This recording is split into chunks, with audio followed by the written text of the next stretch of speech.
So here's the simple truth. Choosing the best pet depends on your lifestyle, your space, and how much time you can spend caring for them.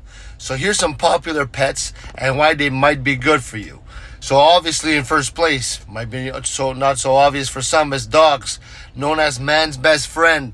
Dogs are loyal, dogs are loving, dogs are great companions.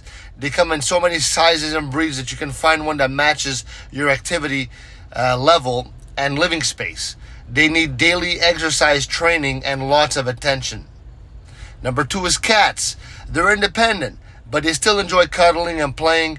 They're easier to care for than dogs, and they don't need to be walked. Okay, they're great for people who want a pet that can entertain itself for parts of the day. All right, so basically, number 3 is fish. Fish are low maintenance pets. They're beautiful to watch. They don't require much space, but you need to keep them clean in their tank and the water healthy. So some people choose fish like goldfish and bettas. Okay. Number 4 is hamsters and guinea pigs. These are small animals and they're cute fun to watch. They don't need a lot of space, but they do need a clean cage.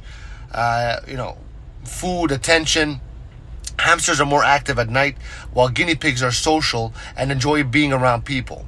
All right. Number 5 is birds. Okay, birds like parakeets or cockatiels are wonderful pets. They are colorful, they're often social, and they can even learn to mimic sounds.